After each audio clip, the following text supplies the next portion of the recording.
Welcome, and thank you so much for attending this Lunch and Learn session, organised in collaboration between the Knowledge and Library Services at NCIC and CLIC, the Cumbria Learning and Improvement Collaborative.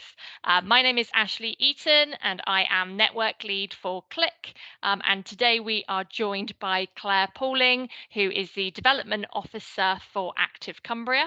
And Clare is going to be sharing with us some information about the Live Longer Better in Cumbria project.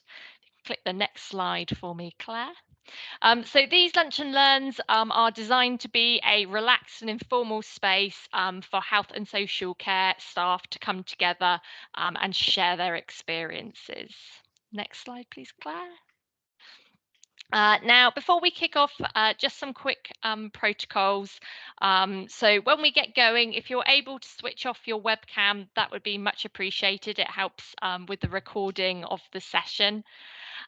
Mute, please, when not speaking. Please feel free to post any questions in the chat box, but we will also have time for questions at the end as well. Please listen with respect and be present.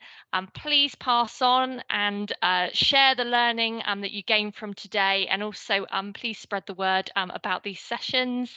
And please be aware that we are recording today's session. We will be putting a link to feedback in the chat. So if you're able to complete that, that would be much appreciated. It's very short, just a couple of questions. And we're always looking at ways in which we can improve these sessions, or if you have any ideas on topics and things that you would like to hear about. So I will now hand over to Clare. Thanks, Ashley. And just to add to what Ashley said, you can be as disrespectful as you like, because I can't really see what you're doing. I can only see my screen and one person. So, you know, if you want to throw things at the screen, it doesn't bother me. I love this quote by George Bernard Shaw, and it's quite apt to kind of introduce what we're going to be thinking about today. Thanks to CLIC for inviting me to present. I'm Clare Paling, sorry, Ashley Paling. And my aim is to challenge thoughts and ideas that you might have around the effects of the aging process, and to inspire you and the older adults that you support, be that professionally or personally, to be more active. And by the end of the session, you'll hopefully have a better understanding of how to live longer better, and what Active Cumbria is doing to help older adults across the county to do the same. So I'm a development officer with Active Cumbria, which is part of the Cumbria County Council's Public Health Service. As an organisation, our purpose is a simple one of improving people's lives through physical activity. And Active Cumbria is an active partnership for Cumbria, and it's one of 42 such organisations across the whole of England.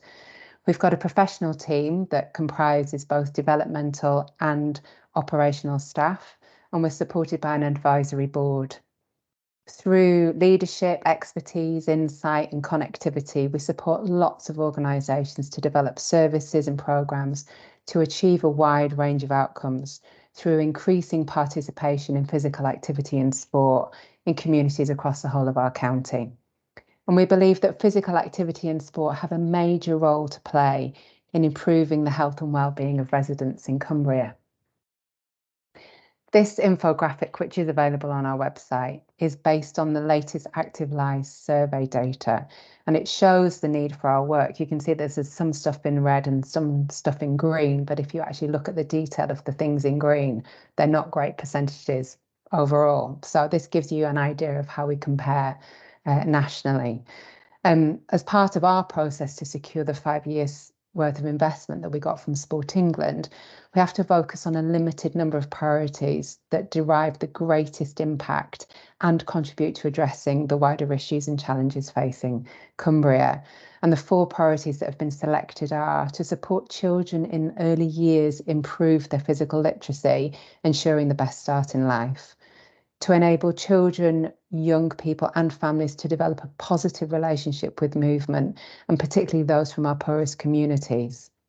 To enable opportunities for those of working age to develop positive long-term physical activity habits, again with a focus on those from disadvantaged communities. And lastly, to support older adults, particularly those with or at risk of a long-term health condition, to be more active. So I lead on our programme for older adults. So this is the priority that we're going to focus on today. And you'll hopefully see, though, that much of what I'm going to talk about and we might discuss is relevant regardless of your age. So we're going to start with wisdom that I'm going to share with you that was shared with me and many others by Sir Muir Gray, who's an eminent physician, my hero, and a pioneer of the Live Longer Better national programme. We're going to start with the facts of life, the birds and the bees. There's only two phases in life, a phase of development, and there's a turning point, and from then on, it is downhill all the way. However, ageing itself is not a cause of major problems until we get into our 90s. Blew my mind when I first learned this, but it's true.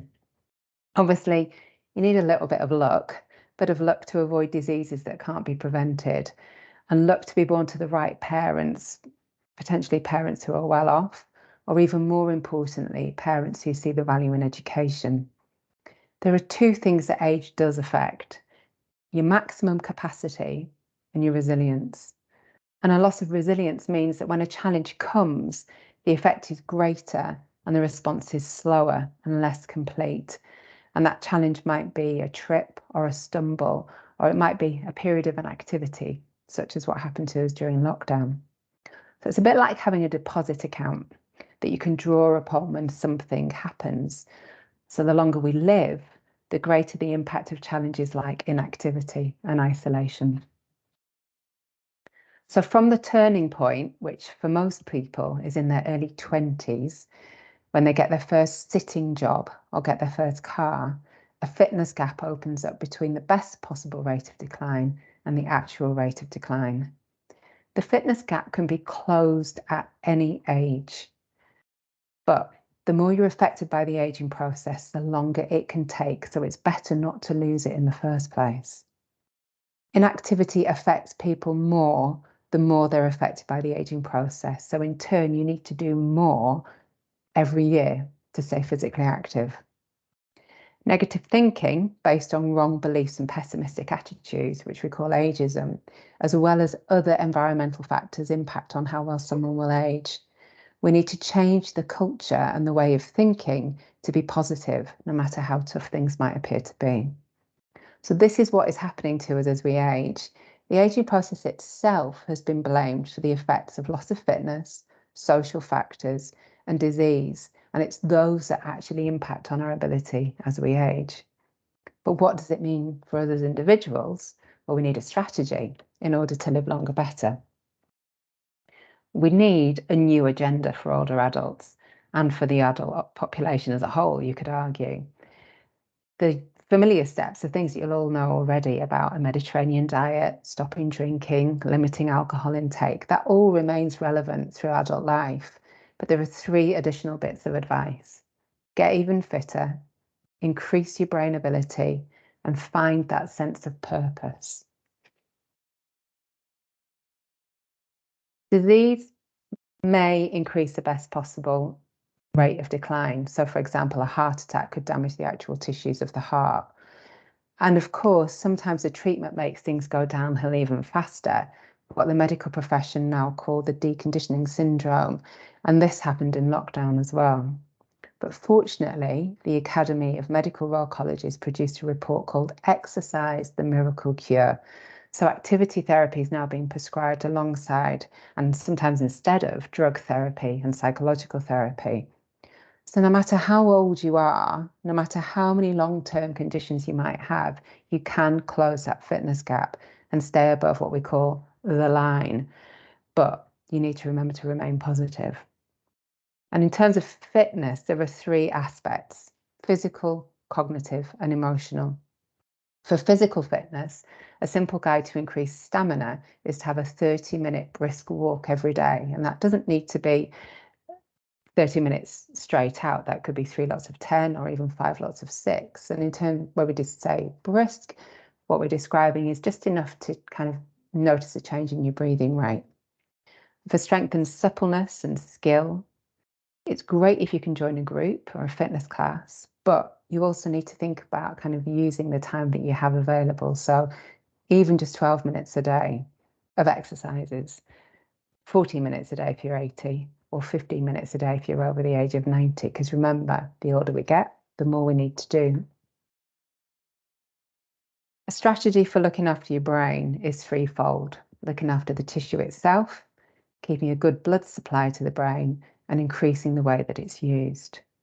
And it's important here to note really the distinction between Alzheimer's and dementia.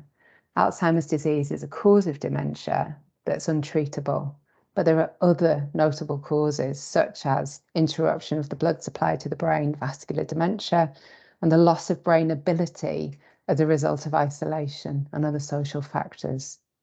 The prevalence of dementia has increased by about 40% in the last 40 years, but the Lancet Commission estimates that the risk can be reduced by about a third if we employ these kinds of strategies. And lastly, let's think about purpose. The first editorial in 2020 of the world's most important medical journal from a distinguished lab scientist was entitled "A Prescription for Longevity in the 21st Century." But the subtitle didn't describe a new drug that had been found, but actually said renewing purpose, building and sustaining social engagement, and embracing a positive lifestyle. The word purpose is key in places like Japan and other countries where there are healthy, long lives that are very common. And there's an excellent book by Camilla Cavendish that's called Extra Time, and she emphasizes the Japanese concept of ikigai, or life purpose. These three principles of engagement, positivity, and purpose are really important in reducing the risk of dementia as well. And remember that factor of negative thinking based on the wrong beliefs and pessimistic attitudes. We've got to change the culture and the way of thinking to one that's positive. So this is your strategy to live longer better. Understand what's happening to you as you age and think about what you can do to regain your fitness, to think more positively, and to prevent and tackle disease. What we're trying to achieve is to increase people's health span, or their healthy life expectancy, and to decrease the period of dependency towards the end of somebody's life, and in turn reduce the need for health and social care in the long term. There's three outcomes that we're aiming for in terms of live longer better. Enough of the right activity can actually help people to drop a decade. And we can help to reduce the risk of things that people fear the most as they get older, losing their mind and losing their independence. And we recognise that the system can't cope with demand for services, and we need to reduce that demand through reconditioning. Even though things might seem difficult, it's in all our interests to aim to recondition, to close the fitness gap, to stay above the line, and to enable our older adults to live longer better. So Active Cumbria is one of 30 active partnerships who are members of the National Network and Community of Practice and Learning for Live Longer Better. And this infographic gives you an idea of our local context. We're going to have a significantly higher proportion of adults over the age of 65 by 2043. I'm going to be one of them. People are living longer, but they're spending longer periods of their lives in ill health. And the situation's worse the poorer you are and the older you get with regards to how much activity you're likely to be doing. And as with lots of situations, the pandemic made things worse too. So against this picture, and using the learning from the national programme and the wisdom of Sir Muir Gray, the overall aims of our local programme are aligned to Active Cumbria's strategic and implementation plans, namely, as I mentioned earlier, to support older adults, particularly those with or at risk of long-term health conditions, to be more active. So there's 4 pillars to our programme, and the first is to educate, which is why one of these sessions is so perfect.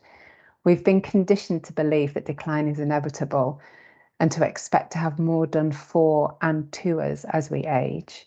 But the Live Longer Better revolution involves challenging these ill-held beliefs.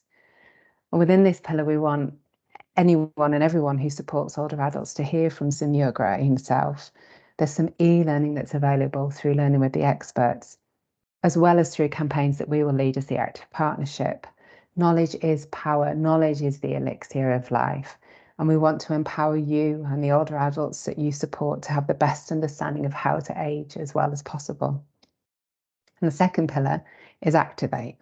We, as the Active Partnership, are positioned to engage partners and providers in targeting their work to tackle lots of issues. And for older adults, these are going to be the priority. Increasing resilience and health span is critical to reduce the need for health and social care. Falls and frailty can be prevented. They are not to be expected. And dementia has become our most feared disease, but we need to learn that we can care for our brains in the same way that we understand we need to look after our hearts and our lungs. And fundamentally, physical activity is safe, even for people living with multiple long-term conditions and the symptoms of those. The consensus statement of 2021 is very clear, and it states regular physical activity in combination with standard medical care has an important role in the management and prevention of many long-term conditions. The benefits outweigh the risks. Third pillar is about networking, which again, events like this are great for. It's important for us to bring together people who are able to help us to achieve our aims of this programme, to share learning and to keep developing our understanding of what really works to recondition older adults. There's already lots of conversations going across the county about ageing well. We want to ensure that activity is on the agenda for all of those forums and groups. And the fourth pillar is enable. We're fortunate to have some doing money, which we've called the Reconditioning Fund. We secured £250,000 from Public Health to be deployed to support projects across the whole of the county, targeting those over the age of 65. That's going to run between now and 2026. And physical activity is what could be called the intervention, but it's going to look completely different depending on the locality and the partners, the providers, the connectors who are involved in applying to the fund. There are so many different challenges facing older adults, and how can we work collaboratively really is the question to overcome these through physical activity. I'm hoping that you're familiar with the Chief Medical Officer's guidelines for physical activity. That's 150 minutes of moderate exercise every week. But what about the rest? Do you know about building strength in at least 2 days a week, or improving balance at least 2 days a week, and critically minimising sedentary behaviour? We need to recreate some of the brilliant organised community activity, those groups, those classes, absolutely. But we also need to consider how we affect behaviour change. What happens the rest of the week when someone isn't in a class? Breaking up long periods of an activity. This is just as, if not more important. And as the Chief Medical Officer says, some is good, but more is better. What can we do to encourage our older adults to move more? So within the systems and networks that we operate in, we need a cultural revolution, and we'd love you to join us in it. Share what you've learned today about what really happens as we get older and what we can do to live longer better. Challenge anyone, including yourself, who blames the age for anything. Longevity is to be celebrated, and it will be if we keep active, we do what we can to minimise the risk of disease and stay positive. And obviously it goes without saying, if you'd like any more information about anything that I've said today, about Live Longer Better in Cumbria, about the Reconditioning Fund, there's information on our website. And there are also locality officers in each locality across the county who will be happy to speak to you about our revolution. Vive la revolution. Thank you. Brilliant. Thank you so much, Claire. That was brilliant. You certainly made me think and reflect as to actually maybe I need to be doing a bit more than what I'm doing at the moment. Has anybody got any questions for Claire at all? Please feel free to come off mute, turn your webcams back on, or post in the chat any questions that you might have. That would be great. Claire, I've actually got one. So you mentioned in there about the e-learning. Is that something we're able to access? Yes, so within the funding that we secured from Public Health, we've allocated a certain amount to purchase licenses for this e-learning. part of the application process to the reconditioning fund includes an expression of interest and then an e-learning license, so that we can make sure that anyone who applies is really in the right mindset and on the right page. And also to get those applicants to think about what more can be achieved. So not just thinking about kind of a physical activity intervention, but what other messages around ageism, around brain ability, about purpose can be encompassed. But we also have allocated a certain number of licenses to health partners as well. And then the idea would be that you would kind of see the value in that learning and then might consider using kind of training budgets, if there is any, to kind of to access that learning and kind of to cascade that through teams. So that's the conversation I'm happy to have with anyone. I just need names and email addresses, just so that I've kind of got a record of who's got which codes and what's been accessed. But it's great. It's 12 different modules, all presented by Muir, and a doctor that you might recognise off the telly, but I don't know who he is. It's really impactful, but a light touch. So if you wanted to just watch all 12 modules in one go, it would probably take you about an hour. There's downloadable notes from it.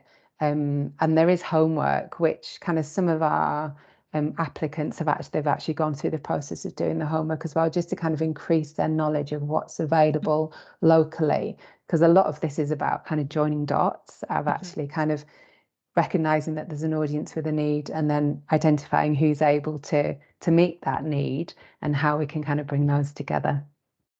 What's some of the topics, Claire? Just give us 2 or 3, just to give us a flavour. Kind of things that I've mentioned today, but in more detail. So so what happens to you as you get older? What do we mean by strength? What do we mean by stamina? What do we mean by suppleness? What do we mean by skill? What do we mean by kind of increasing brain ability? How can we improve purpose? And there's 2 different versions. There's one for practitioners, so people who are supporting, enabling older adults, and then there's actually a public facing version as well.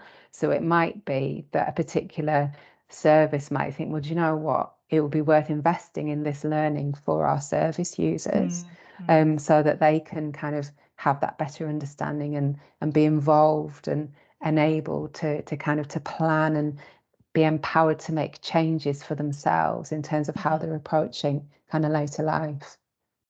Brilliant, Claire. Fab. Thank you. I don't think we've had any questions come through yet. You mentioned there the reconditioning funds. Have you had many applicants for that at all? Yeah, so we had a launch event that CLIC really were great in supporting us with at Energist before Christmas.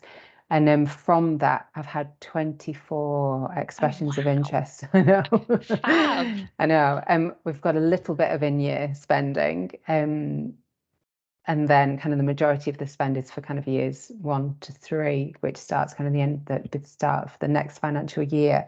And there's such a range of just ideas and interests that have kind of come in. Everything from the Age UKs that look after the West Coast and Carlisle and Eden, and they've taken the approach of workforce development. So for their staff that are involved in the Well at Home project, which is people being discharged from hospital, they have a 4-week model that they work to, very much based around Maslow's hierarchy of needs, making sure that people have got food, the electric's turned on, and those sorts of things. But they want to kind of bolt onto that service this active conversations about reducing sedentary behaviour and not giving people exercises to do, but things that will get them moving more in order to reduce the likelihood of them having another hospital admission. So that's a really exciting project. That's going to be really interesting to see kind of the impact of that. And then kind of at the other extreme, there's table tennis clubs, there's a climbing wall, there's a physical activity and movement provider who goes in to do group sessions within care homes, but she's looking at going to those residents that don't come out of their rooms and don't join yeah. in, doing one-to-one to kind of to do that kind of resilience building, to then encourage them into group sessions. So it's all kinds of things. Oh, it's Amazing. lots It and lots. sounds I know. fabulous work going on, Claire. I Fabulous. know. I feel really privileged, really, to kind of to be part of kind of stimulating those conversations and getting people to really kind of view what's possible, rather than just thinking, well, if we put a seated exercise class on, then that will kind of tick the box. I'm sure that kind of lots of the rehab team will recognize that if somebody walks into a room, the last thing you want to do is get them to sit down for the next hour doing something. You want to keep them on your feet. You want to kind of to build on what they've got. So yeah, it's great. I've only been in post since May last year, but my background is a physical activity one. I was an instructor and a gym manager, and then I worked for a while at St Mary's Hospice in Ulverston as a fundraising manager. But I got a really good understanding there of kind of the impact of long-term conditions and just the importance of keeping people as well as they possibly can be for as long as possible. Brilliant. Thanks, Claire. We've actually had a question come in the chat box from Leanne. She's asked, how can I find out about local groups in Eden that are supporting older people to get active and fit? Is there a database of organisations and support networks that could be shared to help support the partnership approach? So we have a physical activity, an activity finder on the Active Cumbria website. And then fortunately for you, Leanne, I'm the locality officer for Eden. So if there's a really specific conversation that you want to have, then we can do that. And I also know that within Eden, the ICAT team have been working to kind of make sure that their database is up to date and then cross-referenced with the information that we have on our activity finder as well. So Claire and Pamela Martin have been involved in those conversations. So I'm happy to kind of to connect you with them if needs be. Brilliant. Lovely. Thank you, Claire. I don't think we've had anything else in the chat. Thank you everybody so much for attending. Again, just a little reminder that there is a link to be able to provide us with feedback in the chat. So if you are able to fill that in, that would be much appreciated. Do you want me to do next slide? Yeah, that's fine, Claire. Don't worry. Yeah, there it is. Cool. I think Amy's popping it in the chat anyway. Yeah, so once again, thank you so much, Claire, for your time. That was really interesting. And as I said, you've certainly made me reflect on how much activity I'm doing. So I'm sure that's made people think a bit more as well for themselves and for their families. So thank you ever so much, everybody. And hopefully we might see you on another Lunch and Learn again soon. I hope everybody enjoys the rest of their afternoons.